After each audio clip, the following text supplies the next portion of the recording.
산신께서 말씀하지 않으신다. 그러나 들으신 모든 숨은 당신의 것이 아니다. 본 지계문은 음력 7월 첫째 날 신산 후곡에 위치한 폐사당 입정자에게만 구전으로 전해진다. 기록은 허용되지 않으며 외우지 못한 자는 입산할 수 없다.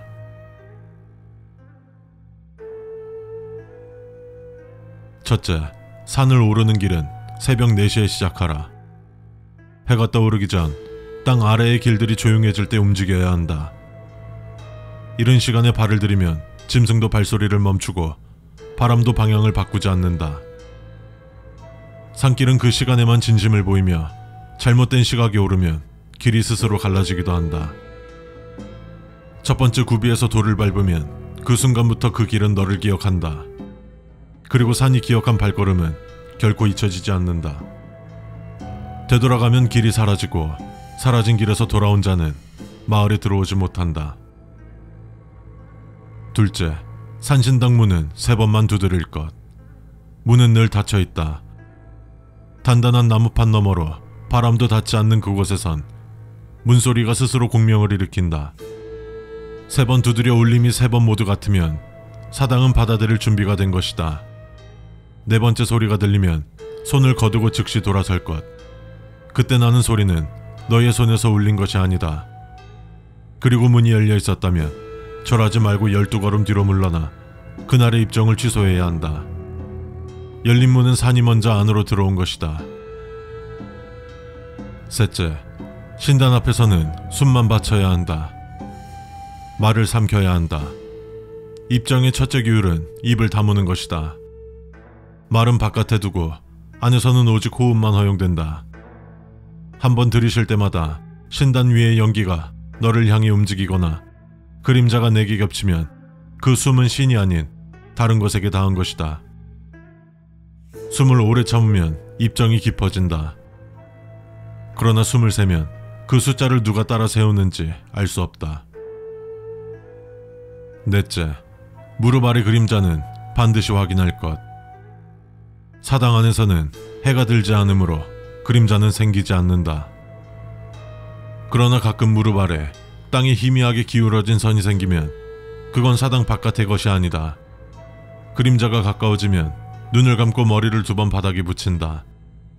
절이 끝나기 전까지 시선을 들면 그 그림자는 그대로 머무른다. 그리고 절을 멈춘 자는 자신의 그림자를 찾지 못한다. 다섯째, 향은 반드시 하나만 피울 것. 사당에는 3개의 향꽂이가 있다. 그러나 입정자는 그중 한 곳에만 향을 꽂는다. 2개를 피우면 혼탁해지고 3개를 피우면 사당 주인이 아닌 다른 것이 내려온다. 향 연기가 똑바로 올라가면 받아들여진 것이다. 연기가 반대로 흘러내리면 그날은 허락되지 않았으니 향을 꺼서 땅에 묻고 돌아간다. 그 향을 다시 들면 손가락 사이가 검게 변한다. 그 손은 이후 절을 올릴 수 없다. 여섯째, 새소리를 듣고도 새지 말 것. 사당 뒤편 숲에서는 가끔 사람 목소리로 울어대는 새가 있다. 목소리는 일정하며 아이 울음소리나 웃음과 섞여 날카롭게 들린다. 그 소리를 들었을 때 그 수를 세지 않는다. 세는 순간 그 울음은 귀에서 멈추고 가슴 속에서 계속된다. 가슴 속에서 시작된 소리는 이후 잠들 때마다 다시 들린다. 그리고 어느 날은 입정 중 그 새가 내 위를 맴돌기 시작한다. 일곱째, 하산은 노을이 땅을 물들기 전에 시작하라. 입정이 끝난 후 하산은 서두르지 않지만 결코 늦게 내려와서는 안 된다. 산 위의 노을은 마을의 노을과 다르다. 땅에 붉은 빛이 닿는 순간 그날의 길은 다시 닫히고 사당 뒤편 고개가 조용해진다. 그때 내려오면 다시는 사람의 발걸음이 되지 않는다. 마을로 내려와도 그자는 그 땅에서 숨을 쉴 수 없다. 그리고 해가 완전히 진 뒤에도 사당에서 떠나지 못한 자는 다음 입정자의 이름을 속삭이게 된다. 여덟째, 방석은 입정자의 손으로 깔 것. 사당 내부에는 이미 방석이 준비되어 있다. 그러나 그대로 앉지 말고 한 번 들어 손바닥으로 바닥 먼지를 턴 뒤 다시 깔아야 한다.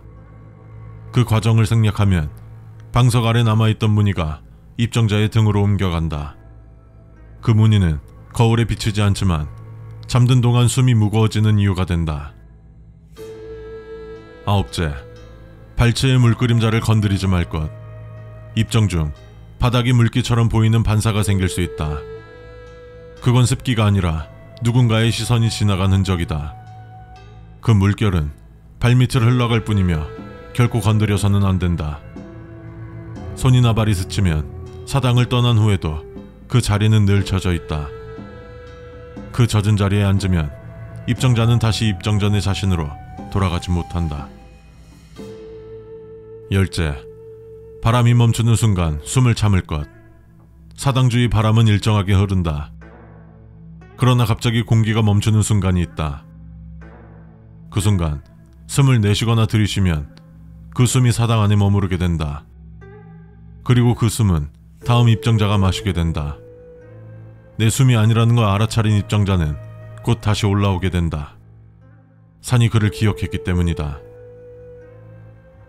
11번째, 마지막 절은 눈을 감고 할 것.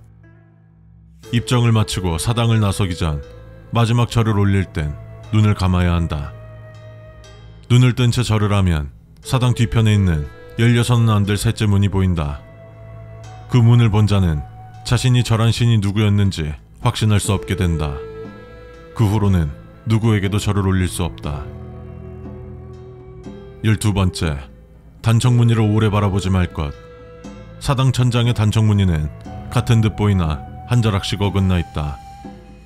눈을 떼지 않고 10초 이상 응시하면 무늬가 움직인다. 움직임을 인식한 순간부터 그 단청은 사당 외부에서도 나타나기 시작한다. 마을 대문, 우물 가장자리, 그리고 잠든 내 이불 속 천장 위에도. 13번째, 돌아가는 길에 뒷덜미가 시리면 멈추지 말 것. 입정을 마치고 하산 중 갑자기 목덜미가 서늘해지는 순간이 있다. 그 감각은 바람이 아닌 무게감에 가깝다. 그때부터 고개를 돌리면 그 시림은 내부로 파고든다. 이후엔 누구든 너의 이름을 부르면 뒤를 돌아보지 않을 수 없게 된다. 14번째, 입정 후 첫 식사는 혼자 조용히 할 것. 사당에서 내려온 직후의 식사는 반드시 말없이 혼자 해야 한다. 그날의 첫 음식에 사당 안에 냄새가 남아있기 때문이다. 누군가와 함께 먹으면 상대의 젓가락이 너의 그릇을 건드리는 순간 둘 중 하나는 사당 안의 말소리를 듣는다. 그리고 들은 자는 그 말을 바깥으로 옮기게 된다. 산은 내게 말을 걸지 않는다. 다만 너의 침묵을 오래 기억할 뿐이다. 사당에 들어간 자는 자신이 나올 때를 기억하지 못하며 그 침묵은 돌아온 후에도 이어진다.